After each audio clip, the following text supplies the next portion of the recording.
Bom dia, galera. Para fechar então aí a nossa sequência de geometria molecular, polaridade, a gente fecha hoje com forças intermoleculares. Esse combo de matérias, e eu chamo assim porque um depende do outro, né? Se você não entende geometria, você não entende polaridade. Se você não entende polaridade, você não entende as forças. E cai muito. Então é bem importante vocês darem uma olhadinha nesses 3 vídeos, inclusive no Enem. Tá? Cai em todas as provas, inclusive no Enem, todo ano aparece uma questão sobre isso aqui. Tá? Então, hoje a gente vai falar sobre as forças intermoleculares, ou seja, aquelas que mantêm coesas as moléculas. Então, aqui a gente não está falando de ligação interatômica. Né? Ligação interatômica é iônica, covalente, metálica, porque ali a gente tem átomos sendo ligados para aí sim formar uma molécula. Aqui a gente vai estar falando sobre a força que mantém coesa a interação que existe entre duas moléculas. Tá? Então, quando eu falo sobre interatômica, é iônica, covalente e metálica. Quando eu falo sobre intermoleculares, eu estou falando de dipolo induzido, de dipolo permanente ou de ligação de hidrogênio. E tem mais uma que não está aqui nessa figurinha, nesse meme, mas que a gente vai ver mais para frente também. Tá? Então, como a gente já tinha dito, as forças moleculares são aquelas que tornam coesas, né, fazem uma interação entre as moléculas já formadas. E faz muito sentido a gente pensar que essas forças elas aumentam de intensidade à medida que essas partículas estão mais organizadas. Né? Então, a gente tem no estado sólido uma organização máxima, né? Uma proximidade das partículas. Então, ali as forças elas são mais intensas. Nos gases, que é aquele estado físico onde a gente tem completa desordem e movimentação, né, agitação das partículas, é muito difícil você conseguir fixar e manter essas forças. Então, as forças intermoleculares nos gases, ela é mais leve, mais suave, né, por conta da desordem. E o líquido, como é um intermediário de organização e movimentação entre o gás e o sólido, a gente tem também uma força intermediária. É muito importante salientar também, gente, que as interações intermoleculares são as primeiras a serem rompidas.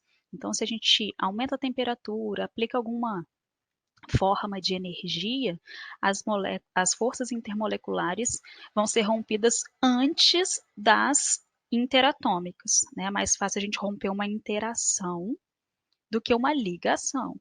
Né? Então, na molécula de CO2, por exemplo, que é apolar, e a gente vai ver que moléculas apolares têm forças intermoleculares de dipolo induzido. Se eu quiser, né, tentar romper as ligações do CO2, antes eu vou romper a dipolo induzido para só depois, e com mais energia ainda, conseguir romper a ligação covalente que forma a molécula de CO2. Então, são interações mais fáceis de serem rompidas, né? Porque é o que o próprio nome diz, é só uma interação, não é uma ligação propriamente dita. Okay? A primeira que a gente vai estudar, então, pode ser chamada de forças de Van der Waals ou de London, e também pode ser chamada de dipolo induzido. Essa acontece entre moléculas apolares e também nos gases nobres. Essa é a interação mais fraca que a gente tem. Ela é cerca de 10 vezes mais fraca que a dipolo-dipolo, que é aquela que acontece em moléculas polares. Então, ela é a mais suave, digamos assim.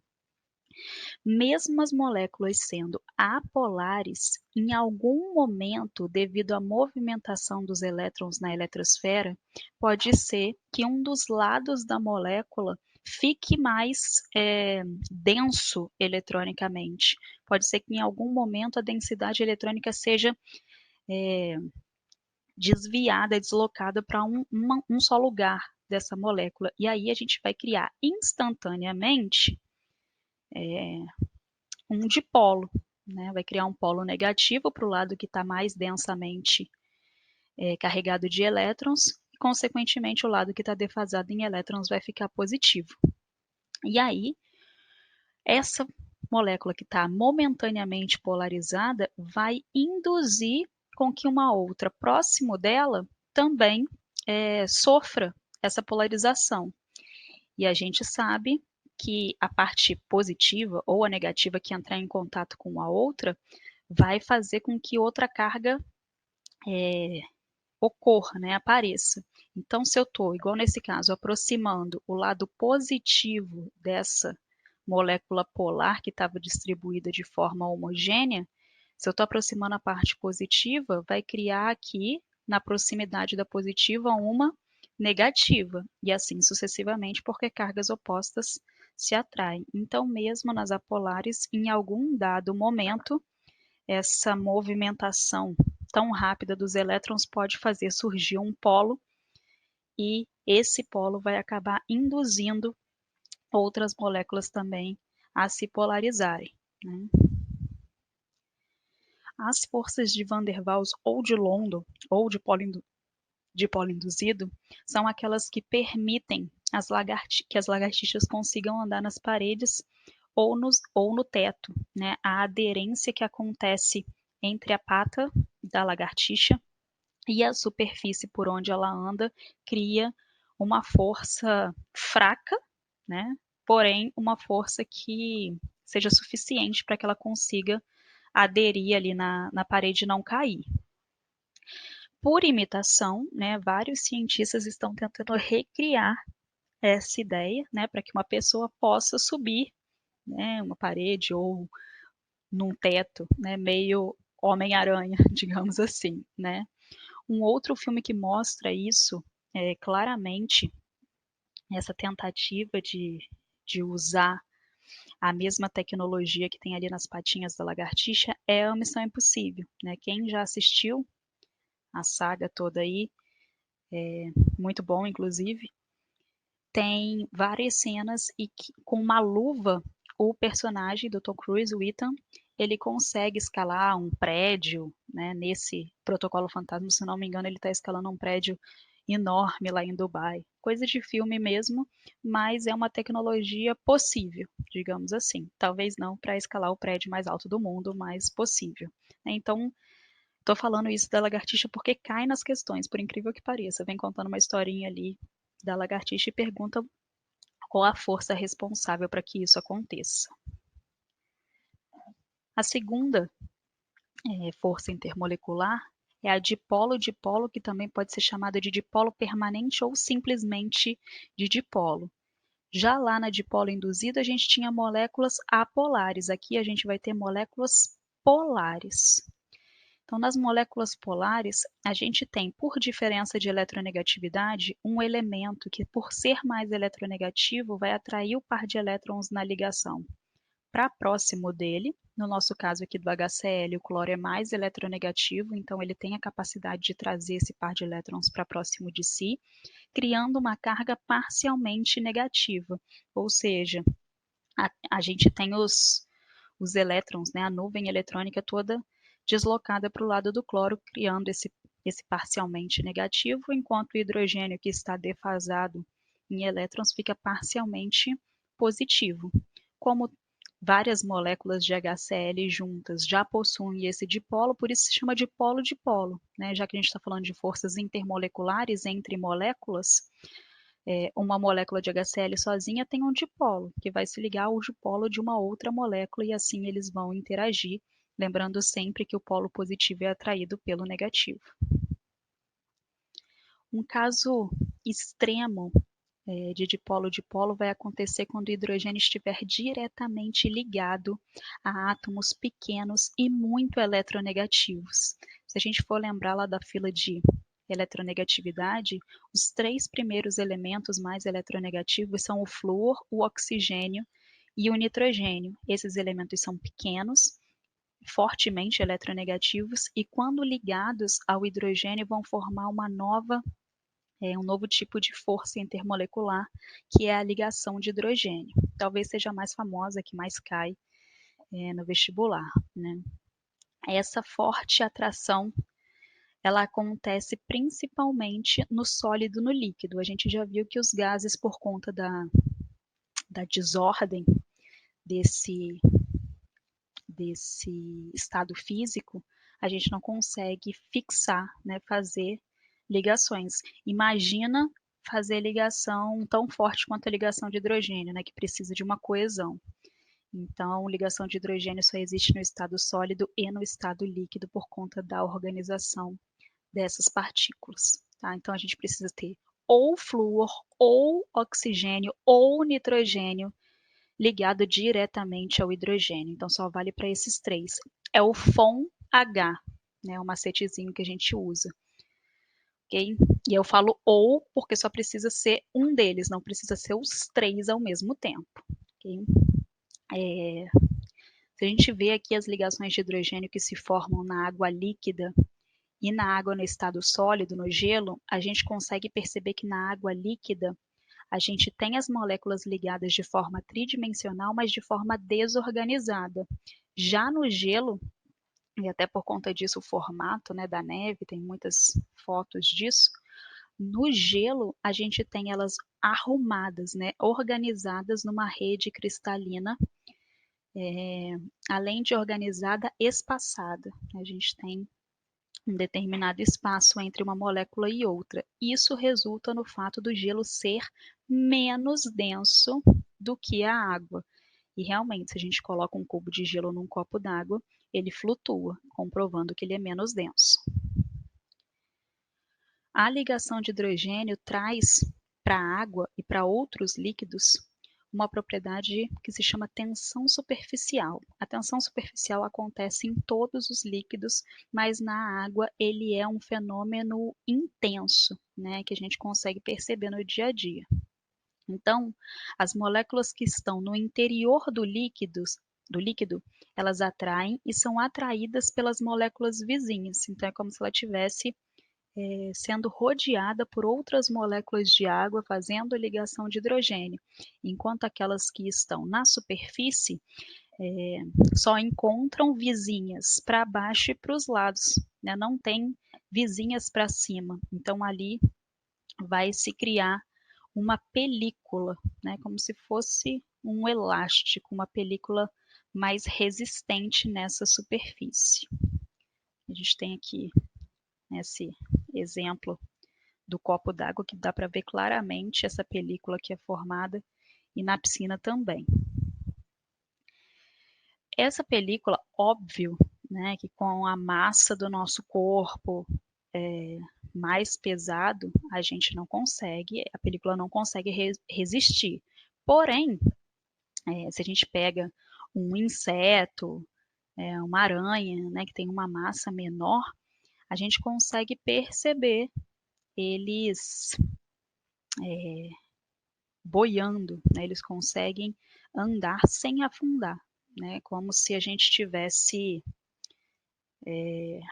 ela resistindo àquela massa, e já que a massa é tão pequenininha assim, a tensão superficial aguenta esse inseto ou essa aranha, né? Todo mundo já deve ter visto isso aqui na piscina ou numa poça d'água.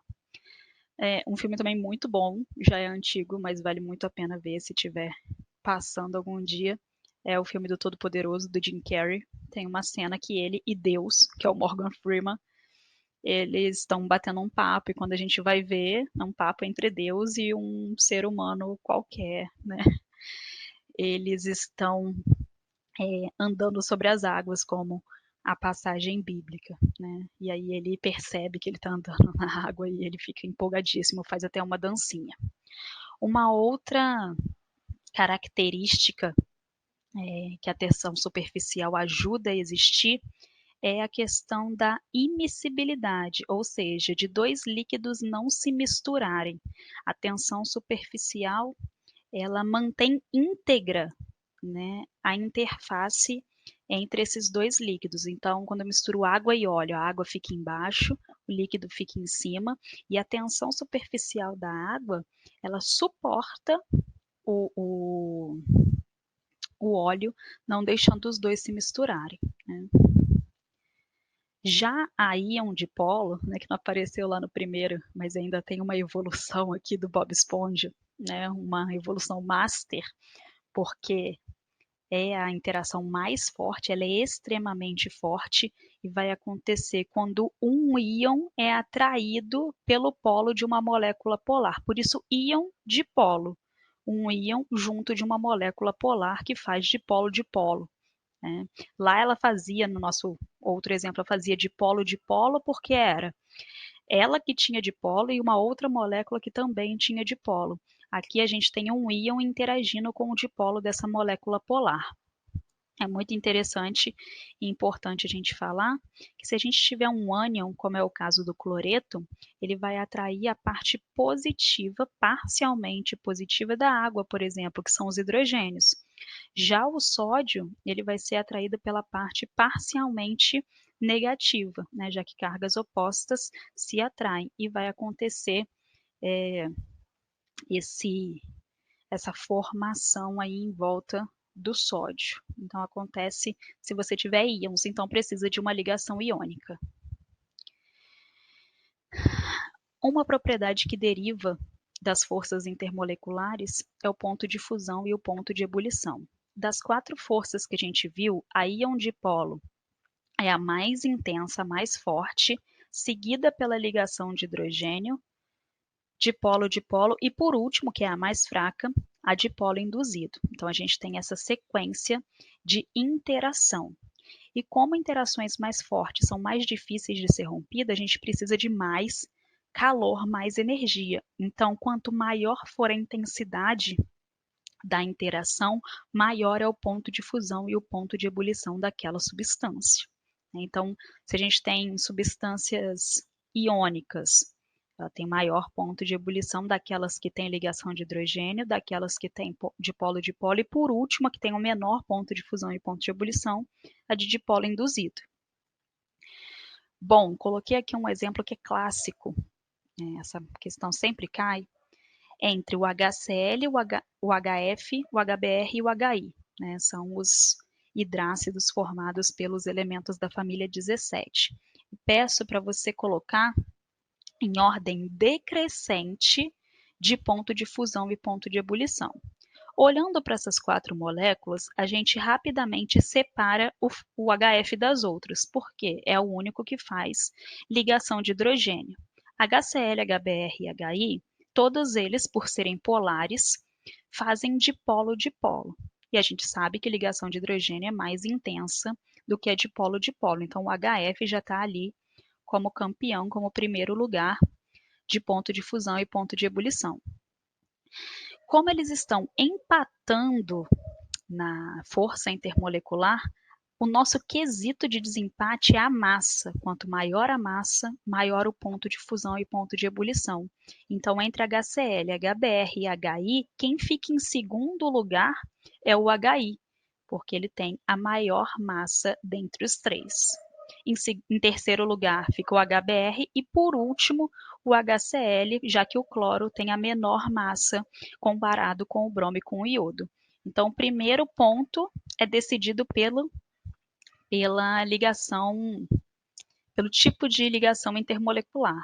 Se empatar, aí sim você vai para a massa. Ok? Beijinho, galera. Até a próxima.